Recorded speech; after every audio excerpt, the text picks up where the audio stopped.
And WOAY took an opportunity to explore the impacts of the Mountain Valley Pipeline with the West Virginia Rivers Coalition. Here's the story. As previously reported, there was a provision included in the deal to suspend the debt ceiling that requires previously revoked water permits to be issued in order for construction on the Mountain Valley Pipeline to be resumed. These permits were required under the Clean Water Act. WOAY spoke with Autumn Crow of the West Virginia Rivers Coalition regarding this thorny issue. Well, our concern is that these permits that have been litigated and found to be insufficient are now going to be rushed through the process without addressing the concerns that we raised through the comment period and the court hearings.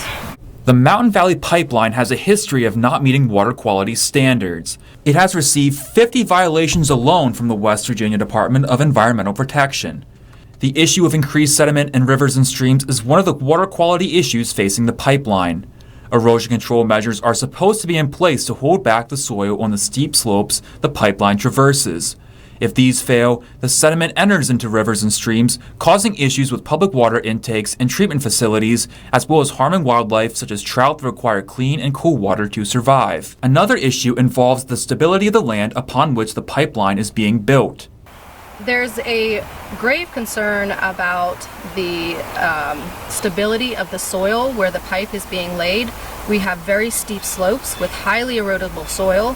There's been subsidence where the soil shifts underground, where the pipeline had actually shifted.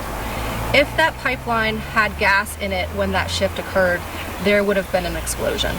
The Mountain Valley Pipeline is required to cross 3 major rivers. The Gauley River, the Elk River, and the Greenbrier all lay in its path and must be crossed in order to complete construction. So the Greenbrier River is one of the rivers that Mountain Valley Pipeline proposes to cross. They're using a couple different methods to cross the 400 remaining rivers and streams. One of those is a trench, where they dig an open trench right through the middle of the stream. The Greenbrier River is going to be crossed with a direct pipe method, meaning an underground boring. Along with all the environmental concerns regarding the pipeline, the issue of its approval being included in the debt ceiling deal, which was necessary to avoid a default of the federal government, has ruffled feathers. The approval of the Mountain Valley Pipeline in the debt ceiling agreement is unprecedented. There's been only one other occasion where a project was pushed through by Congress.